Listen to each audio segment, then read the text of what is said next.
Muy bien, vamos a principiar en la sección que vamos a tratar en esta ocasión sobre la división del imperio. La unidad que vamos a estar viendo va a ser la lucha final entre el imperio romano y la iglesia. Lo que vamos a tratar en esta clase va a ser cómo finalmente la lucha, ¿verdad?, de la iglesia, cómo vino gradualmente a salir triunfante en el imperio. Entonces, cuando hablamos de la lucha final, lo que vamos a estar viendo va a ser el imperio romano y cómo se fue dividiendo para que finalmente la iglesia fue reconocida, ¿verdad?, por todo el imperio. Quiero que noten ustedes allí en la pantalla, vamos a ver primeramente la división del imperio por Diocleciano. Diocleciano, hermanos, y tal vez, no sé, Trajano y Domiciano son los emperadores que dieron bastante fuerza a la persecución. Diocleciano pues se extendió más. Vamos a ver dos subpuntos, los dos Augustos y dos Césares. Y luego vamos a ver las características de Diocleciano. Es importante que nosotros entendamos, ¿verdad?, que mientras la iglesia está creciendo bastante, el imperio romano también está tratando de extenderse en diferentes partes del mundo. Pero a la misma vez, el imperio romano tiene problemas internos. Los que van tomando estos puestos, ¿verdad?, de emperadores, tienen sus criterios, tienen sus ideas, cómo el imperio debe de funcionar, cómo debe de protegerse, especialmente diferentes partes del imperio. Porque más adelante vamos a ver que al norte va a haber invasiones del norte, del noreste, y va a haber invasiones del noroeste y del noreste. Y entonces lo que están pensando algunos emperadores, ¿cómo podemos nosotros, como líderes, ¿verdad?, del imperio, no únicamente prevenir los problemas que vienen del norte por los, ahora sí, los paganos, pero además otro problema interno que se va a decidir va a ser sobre esto es la cuestión de la iglesia. Entonces, noten ustedes, cuando vemos nosotros ahí en la pantalla la división del imperio en los tiempos de Diocleciano, se divide en lo que ya hemos estado hablando del occidente y el oriente. Noten primeramente que en el occidente,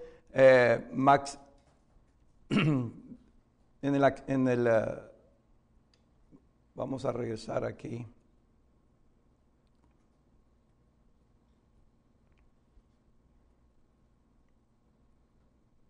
Ok. Ahora sí. Lo que tenemos en el occidente, que hay esas divisiones del imperio. Diocleciano, hermanos, decidió habitar en Nicomedia y se hizo la capital ahí realmente. Hay dos capitales en el imperio romano, uno en Roma y otro en Nicodemia. Se eligió a Maximiano como Augusto y a Constancio como César. Ahorita vamos a hablar de eso.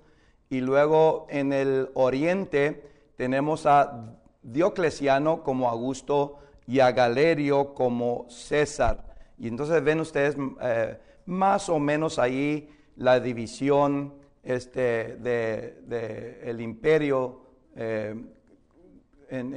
por los diferentes Césares, ¿verdad?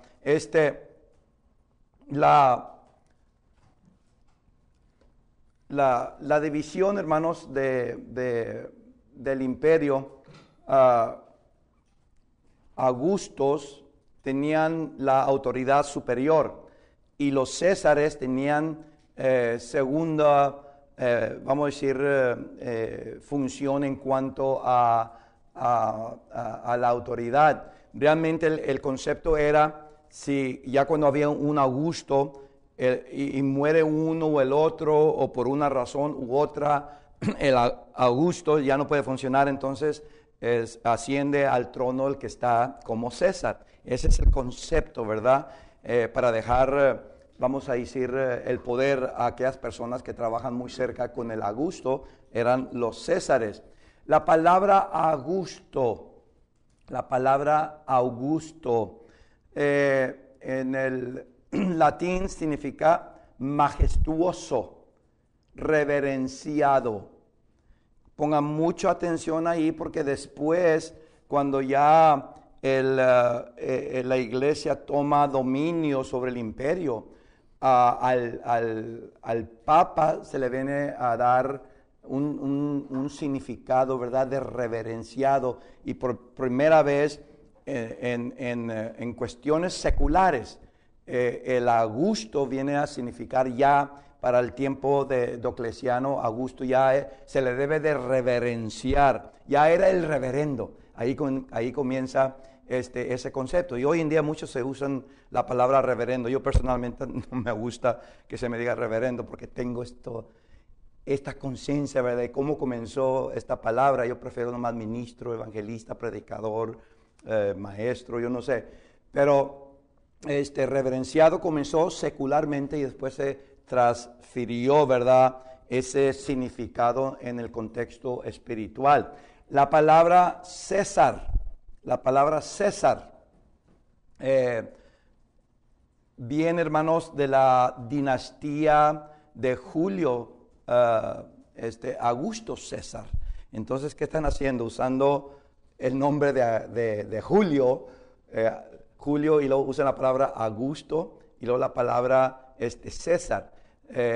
César es la dinastía. La dinastía de César estuvo por muchos años, y luego siguió la dinastía de Flavio.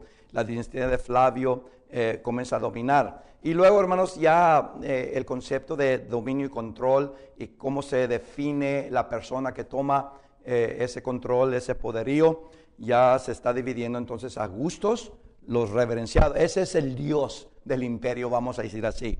Él es el encargado de todos los ciudadanos o todas las naciones que están bajo el imperio romano. El César, pues, viene a ser en segundo lugar.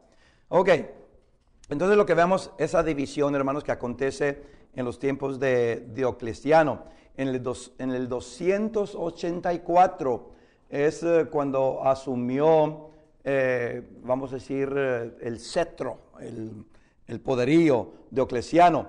Era un hombre muy humilde, tal vez dicen que era de hijo de esclavos, pero realmente se vino a distinguirse en el ejército, y sus campañas, ¿verdad?, de armas, de conquistas, de pelear, lo elevó a una posición de dignidad, ¿verdad?, en el imperio. Ahora tiene bastante poder. Vamos a ver algunas características, que son 5 de ellas, en cuanto a Diocleciano.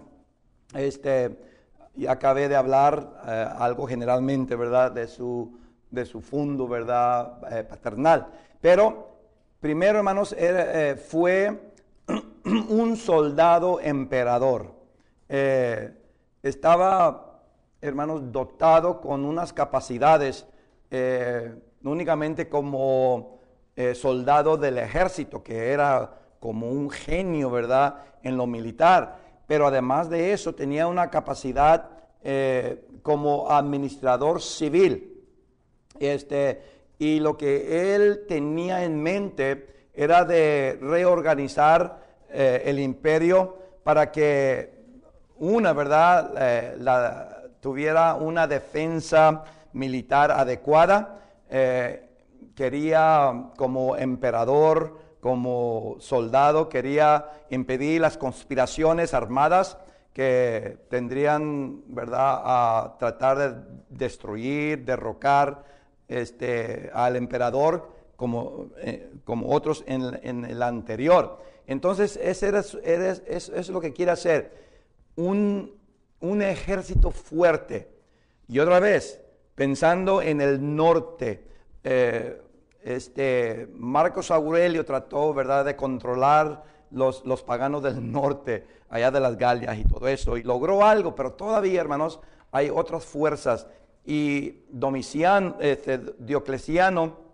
tiene eso en mente, una fuerza militar que pueda, hermanos, combatir todo lo que viene del norte del imperio. Además, otra vez, quería evitar de que hubiera esas conspiraciones, porque siempre hubo, hermanos, desde Julio Augusto César, hubo conspiraciones, hubo trampas, para decirlo así, traumas, entre las familias para poder tomar el trono. Y ahora, ¿verdad?, tiene él esta posibilidad de poder tener control de ello, y hace todo lo posible para poder llevar a cabo, ¿verdad?, que el que está puesto como emperador, nadie tenga la oportunidad para quitarlo de ahí a la fuerza. La segunda característica de Diocleciano, y está basado, hermanos, en la división que acabamos de hablar del imperio. Otra vez, él está pensando en su administración civil. Aunque Diocleciano, hermanos, era un genio en lo militar, para mí personalmente carecía en administración. Y por eso creo yo que se puso a pensar, está muy grande el imperio, es imposible que una persona pueda, ¿verdad?, tratar de administrar todos los asuntos del imperio. Tenía teoría cómo administrar, lo que no tenía es la práctica. Y otra vez, sin la práctica, teoría no sirve. Tenemos que tener teoría, pero tenemos que tener cómo hacer las cosas funcionar. Para mí ahí carecía, no que carecía de administración aquí, teórica, carecía en cómo lo hago. Bueno, lo mejor es que dividir entre dos Augustos, ahora hay dos Augustos y hay dos Césares. Entonces vemos ese segundo punto, ¿verdad? Eficiente en la administración interna. Ese es el número 2. Muy eficiente en la administración interna. Se le venían las ideas, les gustaba al Senado, a la gente, entonces las llevaba a cabo. No sé si al Senado de la gente le gustaba, porque ese es el emperador y estaba muy fuerte. Tiene un militar bastante de fuerza, y darle contra pues no es muy fácil. A lo mejor aprobaban todo por eso. Muchas de las cosas, hermanos, que los emperadores hacían era en cuanto a la gente, y obedecer lo que ellos decían, y aprobación lo que hacían era por eso. Si no lo aprueban, hay consecuencias. Como quiera que sea, hermanos, lo que sí sabemos fue eficiente en la administración interna, y por eso en el 285 vemos esa división. Ahora hay parte del imperio que un Augusto y un César pueden tomar toda la responsabilidad sobre el oriente, y un Augusto y un César tomar toda la responsabilidad del occidente. Para la iglesia, en cierta manera, esa división fue buena. No tanto para la iglesia del oriente, porque allá va a comenzar otra vez una persecución bastante fuerte, pero Acá en el occidente ya hay algunos movimientos, hermanos, de influencia por la iglesia romana en ciertas personas que están en el gobierno. Esto no lo tenían allá en el occidente, en el oriente. El oriente, pues no, la iglesia, aunque era evangelística, no tenía mucha influencia sobre las personas del gobierno. Sin embargo, en Roma, los líderes romanos sí tenían alguna influencia sobre muchos en el gobierno. Entonces, en ese sentido fue bueno, porque después vamos a ver lo que aconteció más adelante en el imperio. La tercera característica de Diocleciano fue que Roma dejó, hermanos, prácticamente de ser la capital. Le gustaba a Diocleciano, hermanos, vivir en Asia. Entonces escogió a Nicomedia, ¿verdad?, para vivir allí en Asia Menor. Era una ciudad para él convenientemente, ¿verdad?, ubicada, y es cuando él, hermanos, se gozó, ¿verdad?, de poder funcionar y dejando el occidente a las manos de Maximiano y Constancio. Diocleciano, hermanos, era una persona bien ruda, pero firme partidario del paganismo, del tipo más burdo, ¿verdad?, de los campamentos militares. Entonces,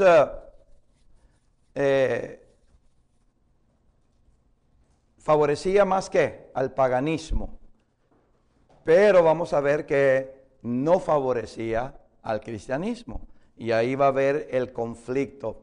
Y yo no sé, ya este es mi comentario, esta es mi perspectiva histórica, ¿verdad?, en el dominio de Diocleciano. Creo yo, hermanos, que Diocleciano está viendo que la iglesia está ganándose a muchos paganos. La iglesia, hermanos, está convirtiendo a derecha y a izquierda por donde quiera a muchos del paganismo. Ahora, lo que está haciendo crecer a la iglesia es que las conversiones del paganismo. Entonces, ¿qué hace Diocleciano? Pues no se va en contra del paganismo, sino lo favorece. Quiere traerse que favorezcan a él y no al cristianismo. Esa es mi perspectiva en cuanto a Diocleciano. Entonces, en ese sentido, por supuesto, favoreciendo al paganismo y no siendo no siendo nada de favorecer el cristianismo, pues va a haber serios problemas, por supuesto, en su dominio. La número 4, característica de Diocleciano, son la persecución. La cuarta característica, la persecución. Recordar, hermanos, que Diocleciano era bien organizado. Quería todo que se organice bien. Era una persona que era sospechosa de cualquier movimiento que pudiera tener conflicto o riesgo, ¿verdad?, de la seguridad del imperio, especialmente la sección que él, la región que él dominaba. Entonces, la iglesia, hermanos, estaba bien organizada también. Ya recuerden ustedes que hemos hablado de el concepto, ¿verdad?, la idea de catolicidad, de querer hacer todo, de unir todo, de que todo sea universal. Entonces, lo que vemos aquí, que la iglesia gradualmente vino a organizarse mucho más que desde el siglo II. La iglesia del primer siglo estaba bien organizada. Ya con el gnosticismo, recuerden ustedes, la iglesia se desorganizó en doctrina, aún en liderazgo, ¿verdad? Pero ya para el siglo III, siglo IV, ya la iglesia se puede decir en su manera, ya estaba organizada, ya hay líderes bien respetados, ya se está desarrollando, ¿verdad? Ciertas prácticas rituales que después se llaman sacramentos. Vamos a ver eso más adelante. Entonces, para Diocleciano, una iglesia bien organizada. Noten ustedes que ahora hay, ¿qué, hermanos? En Roma, ¿un qué? Ya hay un obispo encargado de muchos obispos. Ya hay este concepto en Roma que realmente toda la iglesia se está pegando ¿a dónde? No tanto la del oriente, pero la del occidente, todos están viendo hasta dónde, a Roma y el obispo de Roma. Hay obispos en diferentes partes de Cartago, de Alejandría, de Jerusalén, aún también en Antioquía de Siria y también en Asia, aunque un poquito diferentes sus prácticas.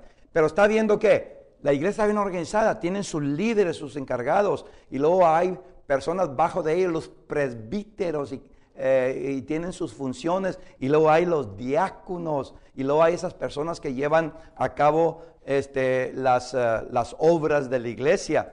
Veía la iglesia bien organizada. Esto, hermanos, entonces vino a parecer a él que había un estado dentro de otro estado. Esa fue la idea de él. Hay un estado, hay un grupo, ya no es un movimiento, ya hay un grupo, hay un estado, hay gente con dominio y poder. Y para él eso no puede existir. Hay nomás un dominio y hay un poder, y ese es el que él tiene. Si hay un grupo, una organización que él percibe, ¿verdad?, que tiene poder y dominio, el concepto de él era que no pueden existir dos estados juntos. No puede existir el imperio y otro estado dentro del imperio. El concepto de Jesucristo, ¿verdad?, que el reino no es de esta tierra, pues ya se perdió. Para Diocleciano, hermanos, el reino es de esta tierra y tiene que hacer algo. No puede haber dos reinos, hay nomás un reino, y ese es el imperio de él, y va a tratar de hacer algo. Entonces, él no le pareció, hermanos, eso de un estado dentro de otro estado. Entonces, él realmente no tenía ningún dominio sobre, vamos a decir, el segundo estado, que es la iglesia. Y ahí está el problema. Tiene dominio sobre todo el imperio, excepto ¿qué? La iglesia. Porque en cierto sentido es un reino, pero espiritual, ¿verdad? Pero él no percibe así.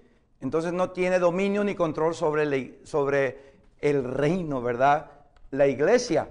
Y por lo tanto, vamos a ver que más adelante, hermanos, ya usa asuntos, ¿verdad?, aparatos políticos para poder, hermanos, forzar a la iglesia que tuviera, ¿verdad?, ese dominio, ese control. El método de Constantino entonces fue forzar a la iglesia, y vamos a ver eso, hermanos, que hizo edictos, forzar a la iglesia que viniera a sujetarse a lo que el imperio demandaba. Ahora, Diocleciano y Galerio estaban dispuestos a dar énfasis al culto al emperador y a la adoración de los antiguos dioses. Y es cuando vemos, hermanos, vamos a decir, el primer edicto de la persecución, porque todavía estamos bajo el punto número 4. El primer edicto en cuanto a la persecución. En el 303, vamos a ver los edictos.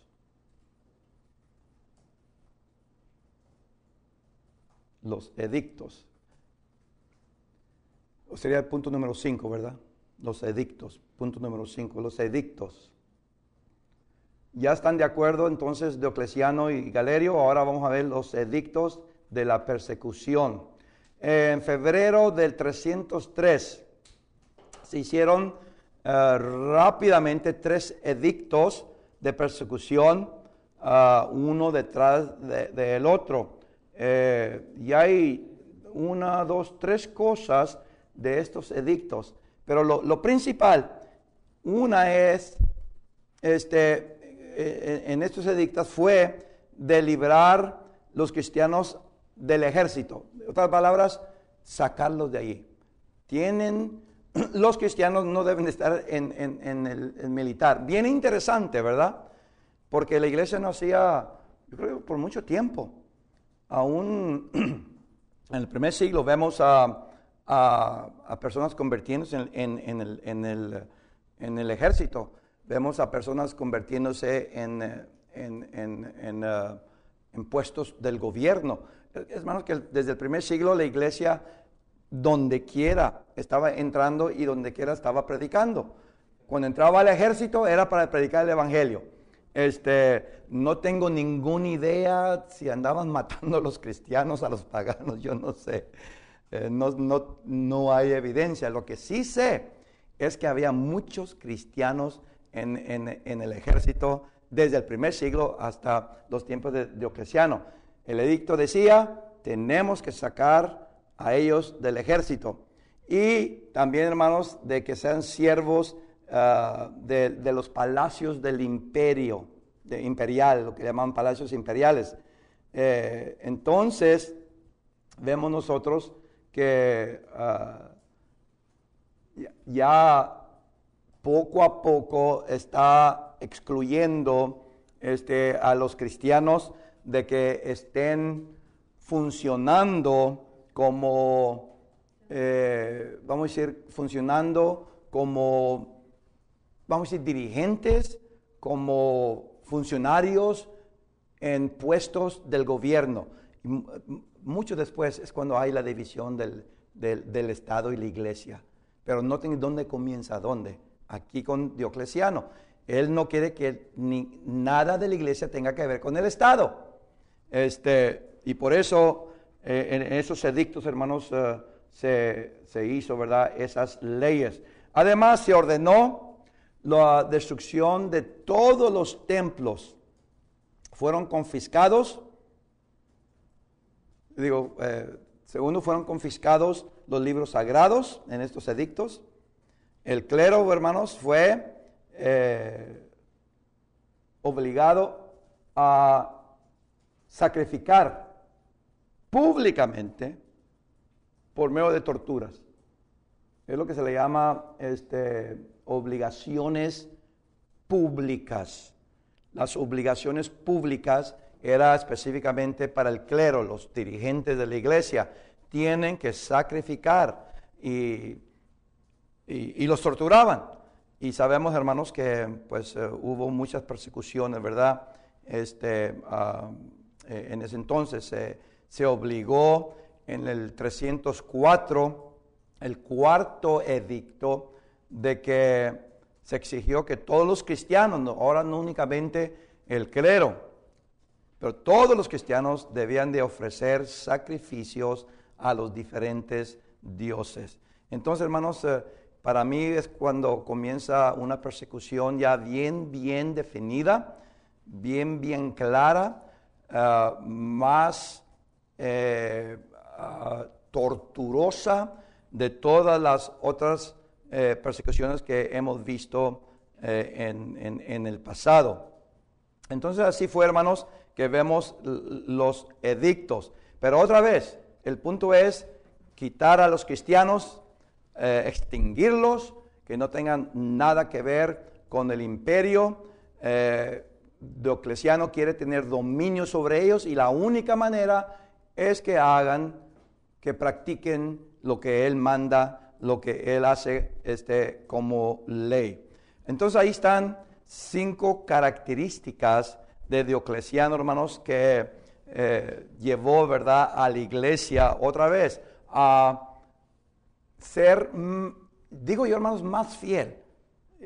Y no me malentiendan, no que no era fiel, ya era fiel, porque hemos visto históricamente que la iglesia, en cuanto, ¿verdad?, a no negar a Jesucristo, en cuanto a su fe en Dios, tenían sus distintas, por supuesto, doctrinas y prácticas, pero su fe, ¿quién es Jesús? Su fe de lo que prometió Jesús, las promesas, el cielo, la fortaleza del Espíritu, todo eso, hermanos, los cristianos fueron fieles.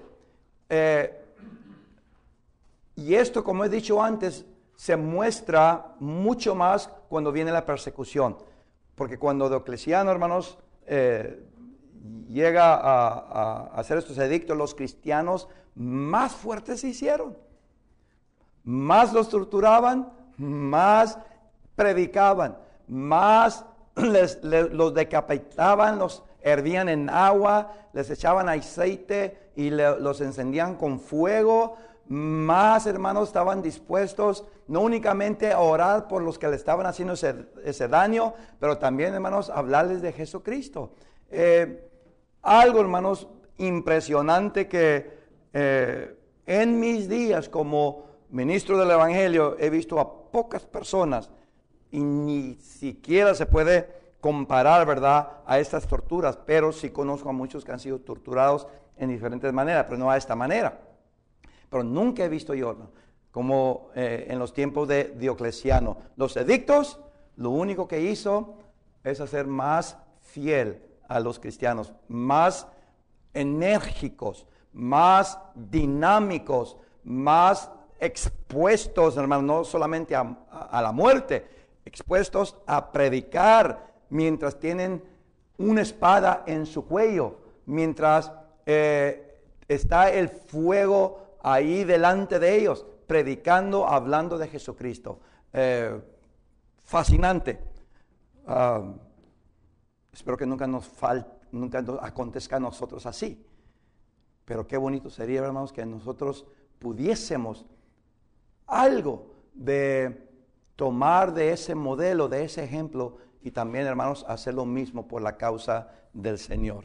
Ok, entonces vemos, hermanos, esas características de Diocleciano.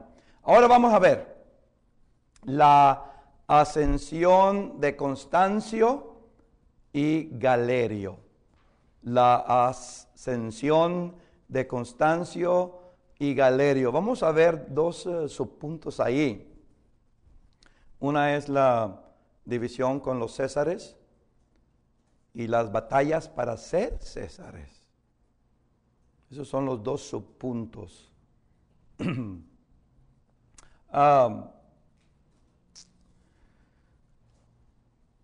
Diocleciano, hermanos, por muchas razones que no vamos a entrar aquí, pero él se retiró voluntariamente.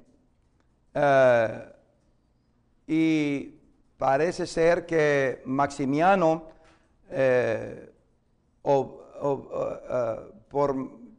por mandato, ¿verdad?, de Diocleciano, influyendo mucho, vino a haber, ¿verdad?, una obligación de abdicar, ¿verdad?, el puesto Maximiano. Entonces, la obligada abdicación de Maximiano, hermanos, en el 305 viene a haber unos cambios, entonces, en el occidente y en el oriente. Ya sabemos que hay varios césares, estos van a ascender. El que vemos es Constancio, ahora va a ser el del norte. Noten ustedes la pantalla allí y vamos a ver la división del imperio bajo esta división. En el occidente, ahora tenemos a Constancio como Augusto y Severo viene a tomar el lugar de César. Esto lo vemos allí, hermanos, durante cuando ya se retira este Diocleciano, y por supuesto Maximiano ya deja su poderío. Entonces ascienden los que estaban bajo ellos como césares. Los que eran césares ahora son augustos. El territorio queda lo mismo, la división queda lo mismo. Lo único que ha cambiado es el poderío. Uno es el reverenciado y el otro es, por supuesto, el que está en segundo lugar. En el 305 entonces vemos esa división del imperio. Constancio y Galerio, hermanos, realmente se convirtieron en personas que llegaron, ¿verdad?, a ser astutos, a personas de cómo van a tratar el imperio. Entonces, había césares, y lo que vemos nosotros aquí, que Galerio tenía algunos protegidos o favorecidos, Severo y Maximinio. Entonces, lo que vemos que en el occidente se queda Severo, y en el oriente se queda Maximino. En el occidente, la persecución más prácticamente bajo Constancio y Severo había terminado. Todavía había algo de problemas en el occidente bajo Constancio y Severo, pero no fue igual en el oriente bajo Galerio y Maximino. En el 306 murió Constancio acá en el occidente. Y esto comienza, hermanos, un favorecimiento interesante para la iglesia. Recuerden que ya el occidente, hermanos, es más, vamos a decir, más pasible, ¿verdad? Por cuestiones que estos emperadores o estos dos líderes, el Augusto y el César, querían trabajar más con el imperio, no tanto, ¿verdad?, con los problemas del cristianismo. Pero cuando muere Constancio, lo que vemos, hermanos, que el ejército vino a apoyar a un general bien famoso, bien fuerte, bien influyente, que se llamaba Constantino.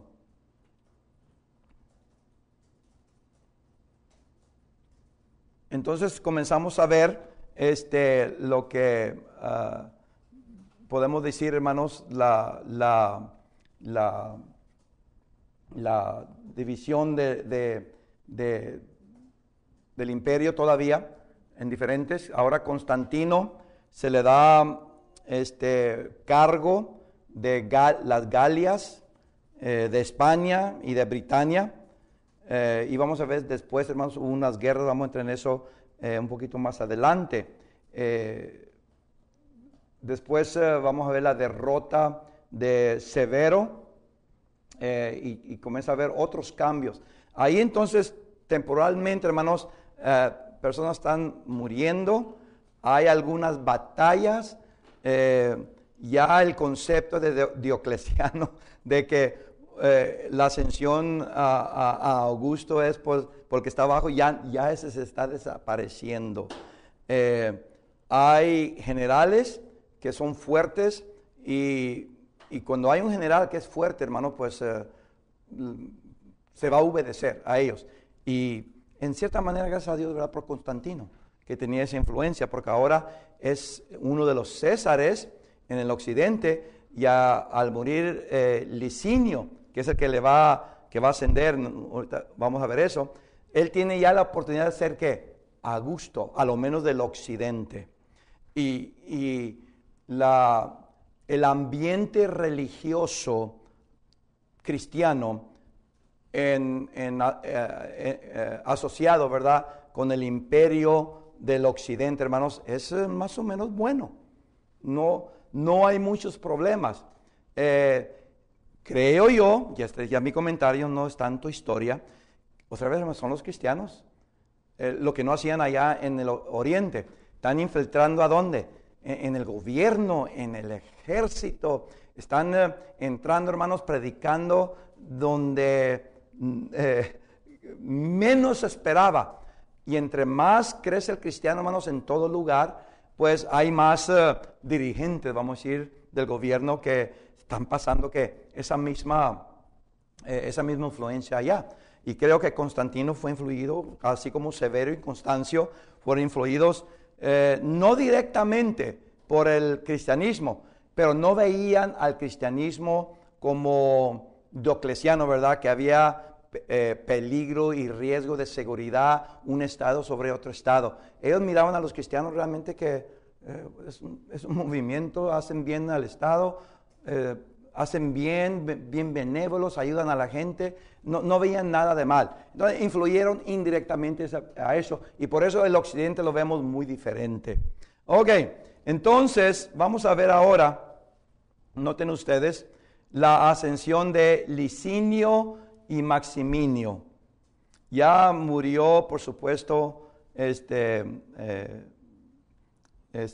Severo, ahora se queda Constantino, pero se sube, hermanos, Licinio y Maximino como Augustos. Otra vez vamos a ver la visión de los Césares y vamos a ver los perseguidores de la iglesia. Licinio fue otro de los protegidos por Galerio, hermanos. Y Galerio influyó mucho, por supuesto, en el gobierno del Oriente. Entonces, Licinio, ahí por diferentes maneras políticas, vino a ser ya el que vino a dominar el Occidente. Y luego vemos la división de nuevo, noten ustedes ahora, la división, que sería la tercera división, en el occidente. Tenemos a Licinio como a Augusto y tenemos a Constantino como César. En el occidente tenemos a Maximino como Augusto y a Magencio como César. Entonces ya, otra vez, la política, hermanos, tiene mucha influencia y por esto vemos esta división interesante. Lo que estamos viendo aquí entonces es cómo el imperio se está dividiendo y gradualmente, mientras se está dividiendo el imperio, lo que vemos que la iglesia, a lo menos en el occidente, tiene bastante influencia. Y en la siguiente clase vamos a ver cómo ya se comienza a desarrollar la fuerza de la iglesia, pero también, hermanos, el ambiente suave del imperio. Y va a haber varias luchas. Lo que sí vemos, hermanos, es que originalmente Galerio, junto con Constantino y Licinio, entraron en un edicto de tolerancia, y lo vamos a ver eso en la siguiente clase. Pero ya hermanos, están viendo, creo yo, por influencia del occidente, ahora el oriente también está viendo que cómo hay paz allá, hombre. Cómo hay paz allá en el occidente. Constancio, Constantino, Severo, ahora Licinio, originalmente, los vemos que están gobernando bien, no hay muchos problemas en la sección del dominio de ellos. Sin embargo, allá, puros problemas. Comenzó con las persecuciones, no lograron nada.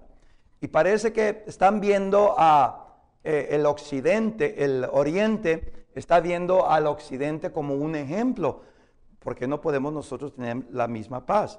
Y entonces vamos a ver después, hermanos, que se hizo ese edicto y comienza ya, hermanos, donde la iglesia, pues no porque hay paz, ya dejamos de predicar con la misma dinámica. No porque ya no nos están persiguiendo, dejamos de hablar más de Cristo. No porque ya no hay nadie en contra de nosotros, no seguimos en la fidelidad a la iglesia. No, hermanos, siguió con la misma fuerza. Cuando la iglesia es atacada, la iglesia confronta, ¿verdad?, con fuerza.